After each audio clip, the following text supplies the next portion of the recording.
In this video, we will discuss paramagnetism.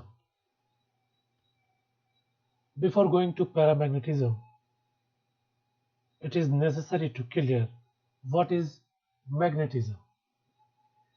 Magnetism is a phenomenon by which a material exerts either attractive or repulsive force to one another.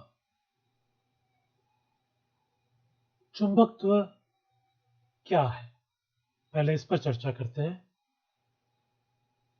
तो सीधे शब्दों में ये कह सकते हैं कि चुंबकत्व वह प्रक्रिया है, वह क्रिया है जिसमें कोई पदार्थ या तो आकर्षण या फिर प्रतिकर्षण महसूस करता है।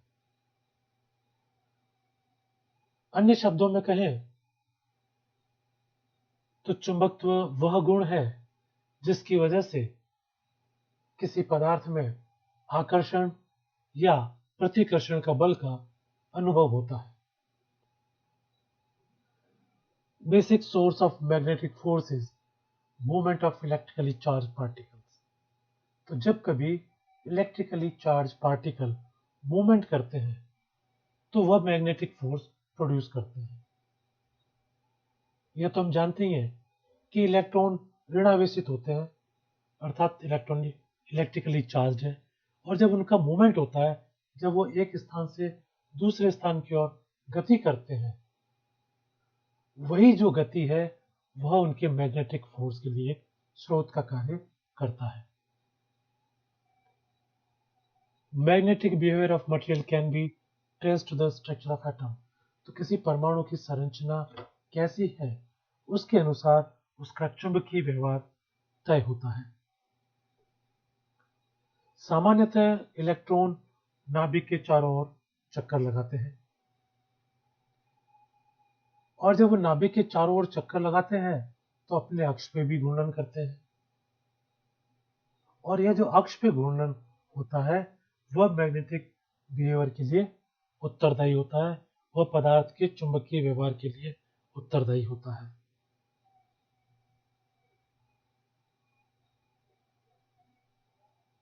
हालांकि चुंबकीय व्यवहार पदार्थ की जो परमाणु संरचना है उस पर निर्भर करता है, और उसकी परमाणु संरचना ही यह बताती है कि वह पदार्थ स्ट्रॉन्ग या वीक मैग्नेटिक होगा।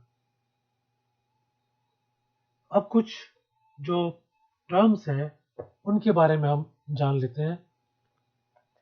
पोल स्ट्रेंथ यानी कि ध्रुव शक्ति। तो ये जानते हैं कि ये ध्रुव शक्ति है क्या।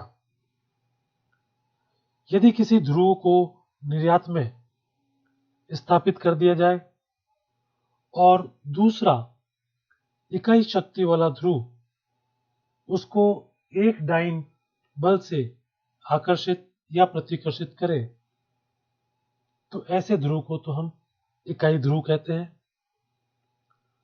और अन्य जो भी पोल या ध्रुव हैं उनकी जो शक्ति है, उनकी जो स्ट्रेंथ है, उनका जो सामर्थ्य है, उसको जो यूनिट पोल है उसके मल्टीपल में यानी कि इकाई ध्रुव के गुणज के रूप में मापा जाता है। संक्रमण तत्वों की जहां तक बात करें तो संक्रमण तत्वों द्वारा दर्शाए गए चुंबकीय गुण उनमें उपस्थित अयुग्मित इलेक्ट्रॉनों के कारण होता है। और अब ये जो इलेक्ट्रॉन है वो गति कर रहे हैं, तो यह गति दो तरह की हो सकती है। मोशन ऑफ इलेक्ट्रॉन्स जो आप अपने स्क्रीन पर देख रहे हैं, एक है ऑर्बिटल मोशन, दूसरा है एक्सियल मोशन। तो पहले बात करते हैं ऑर्बिटल मोशन की, यानी कि कक्षीय गति की।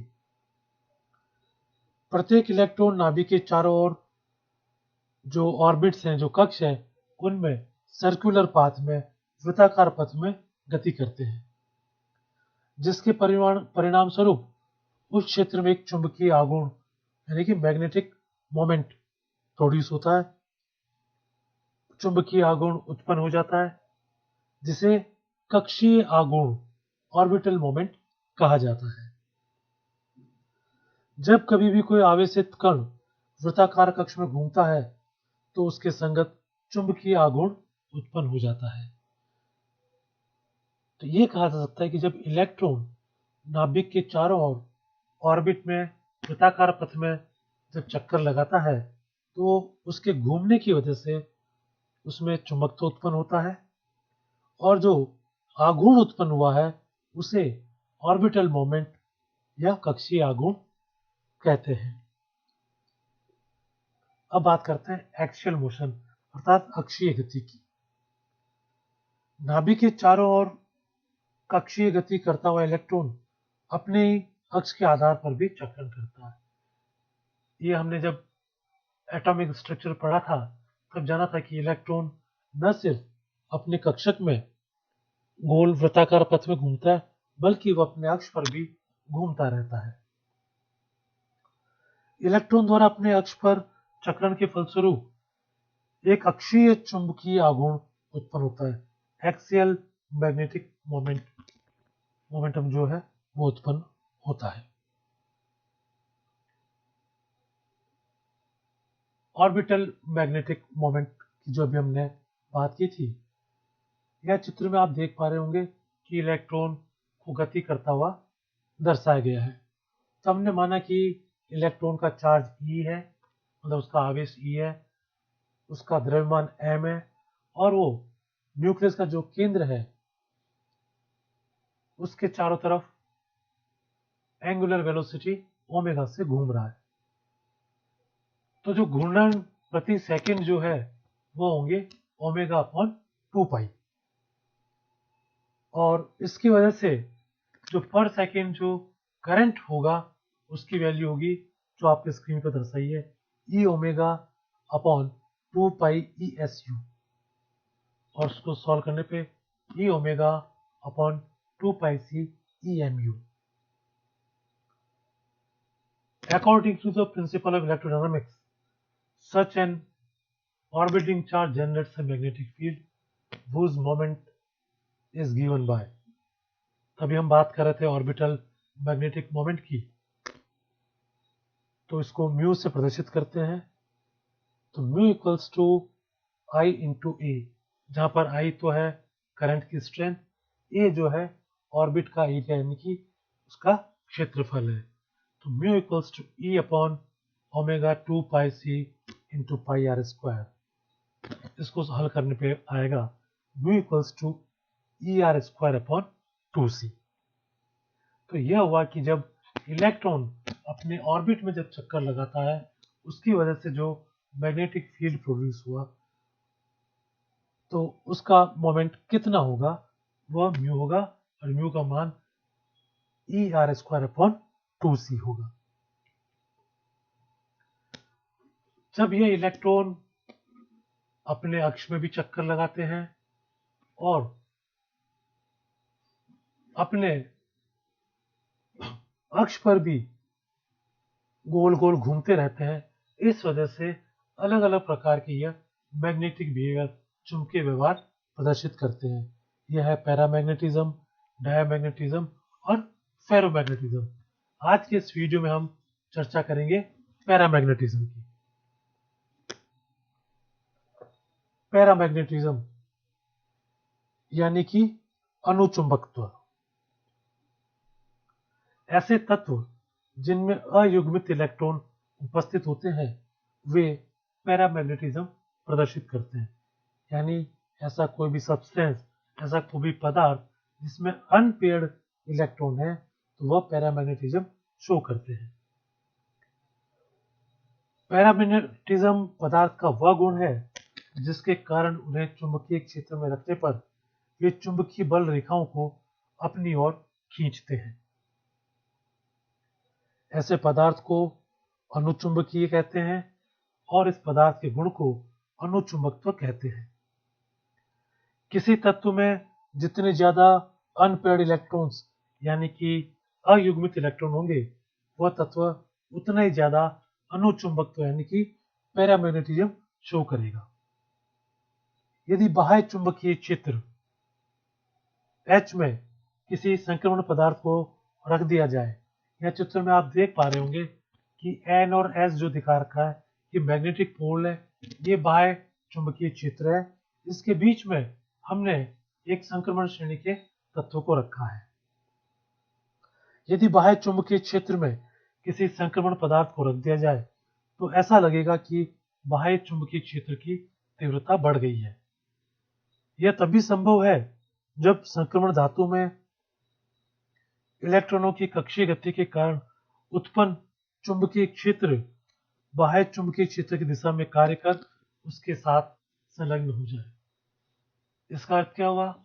आप ये जो चित्र में देख रहे हैं, ऊपर के चित्र में सीधी रेखाएं हैं, ये बाह्य चुंबकीय फील्ड है और उसके बीच में हमने एक संक्रमण तत्व से बनी एक रॉड को रखा हुआ है, जो ऊपर के चित्र में आप देख रहे हैं। जब कोई ऐसा कोई तत्व रखा जाए जिससे कि ये जो मैग्नेटिक फील्ड है इसकी स्ट्रेंथ बढ़ जाए, इसका सामर्थ्य बढ़ जाए, तो ये कहा जा सकता है कि यह जो तत्व रखा गया है वह पैरामैग्नेटिक है। ऐसा क्यों हो पा रहा है? क्योंकि जिस दिशा में बाह्य चुंबकीय क्षेत्र है उसी दिशा में जो तत्व हमने रखा है उसके भी जो अक्षीय चुंबकीय क्षेत्र उत्पन्न हुआ है वह भी उसी दिशा में और उसी के साथ कार्य करने लगता है, तो चुंबकीय सामर्थ्य बढ़ जाता है। यदि किसी अनुचुंबकीय गुण वाले पदार्थ के छड़ को बाह्य चुंबकीय क्षेत्र में लटका दिया जाए तो वह छड़ अपने आप को चुंबकीय बल रेखाओं की दिशा के समानांतर व्यवस्थित कर लेती है। ऊपर के चित्र में आप देख रहे हैं कि हमने मैग्नेटिक फील्ड जो कि तीर के निशानों से दिखाया गया है उसमें एक छड़ को लटकाया है, तो छड़ ने अपने आप को इन रेखाओं के समानांतर कर लिया है। और नीचे के चित्र में आप देख रहे होंगे, यदि किसी पदार्थ को, या कोई छड़ नहीं है, ये पदार्थ है, इसको अगर मैग्नेटिक फील्ड में रखा जाए, चुंबकीय क्षेत्र में रखा जाए, तो ये पदार्थ प्रयत्न करेगा कि अधिक से अधिक चुंबकीय बल रेखाएं उसके अंदर से गुजरे। जैसा कि नीचे के चित्र में गोलाकार रूप में दिखाई दे रहा है कि यह अगर पैरामैग्नेटिक मटेरियल है तो इसकी टेंडेंसी ये रहेगी कि अधिक से अधिक जो चुंबकीय बल रेखाएं हैं वो इसके अंदर से गुजरे।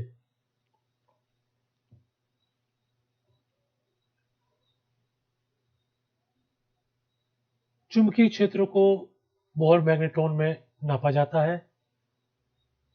एक बोर मैग्नेट्रॉन का जो मान है EH/4πmc होता है, जो कि 9.27 × 10⁻⁻21 अर्ग पर गॉस होता है।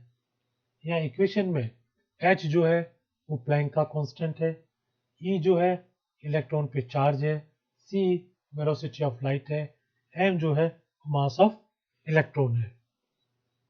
तो इससे यह स्पष्ट है कि किसी पदार्थ का अनुचुंबकत्व उसमें अयुग्मित इलेक्ट्रॉनों की वजह से होता है। तो अगर हम बात करें कि फैक्टर्स अफेक्टिंग पैरामैग्नेटिज्म, वो घटक जो कि पैरामैग्नेटिज्म को प्रभावित करते हैं या जिनकी वजह से पैरामैग्नेटिज्म होता है, तो पहली चीज जो याद रखने योग्य है वो यह है कि किसी भी पदार्थ का पैरामैग्नेटिज्म यानी कि अनुचुंबकत्व नंबर ऑफ अनपेयर्ड इलेक्ट्रॉन्स पर निर्भर करता है। जितने ज्यादा अयुग्मित इलेक्ट्रॉनों की संख्या होगी उतना ही ज्यादा वह पदार्थ पैरामैग्नेटिज्म शो करेगा। दूसरा है ताप।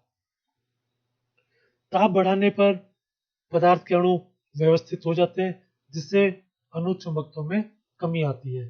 तो यह कह सकते हैं कि पैरामैग्नेटिज्म ताप के व्युत्क्रमानुपाती है, कि जो जो ताप बढ़ेगा त्यों तो पैरामैग्नेटिज्म कम होगा। यहाँ पर यह ध्यान रखने योग्य है कि जो चुंबकीय क्षेत्र है उससे पदार्थ का चुंबकत्व तो जरूर कम होता है, और यह जो चुंबकत्व जो कम हुआ है वो जो बाह्य फील्ड जो हमने लगाया है उस पर निर्भर नहीं करता है। तो वे दो बिंदु जिन पर कि पैरामैग्नेटिज्म निर्भर करता है वह है नंबर ऑफ अनपेयर्ड इलेक्ट्रॉन्स यानी कि अयुग्मित इलेक्ट्रॉन की संख्या। दूसरा तापक्रम, जितना ज्यादा ताप होगा उतना ही पैरामैग्नेटिज्म कम होगा। दोनों एक दूसरे के इनवर्सली प्रोपोर्शनल है। और तीसरी बात जिस पर कि पैरामैग्नेटिज्म निर्भर नहीं करता है वह है जो बाहर से हमने जो फील्ड लगाया था उसकी स्ट्रेंथ कितनी है। तो आज हमने ये जाना कि मैग्नेटिज्म क्या है, मैग्नेटिज्म के प्रकार क्या क्या है, और वो जो 3 प्रकार थे पैरामैग्नेटिज्म, डायामैग्नेटिज्म और फेरोमैग्नेटिज्म, उनमें से हमने आज पैरामैग्नेटिज्म पर चर्चा की कि पैरामैग्नेटिज्म क्या होता है, उसका मान किस तरह से निकाला जा सकता है और वो कौन से घटक है जिन पर कि पैरामैग्नेटिज्म निर्भर करता है। धन्यवाद।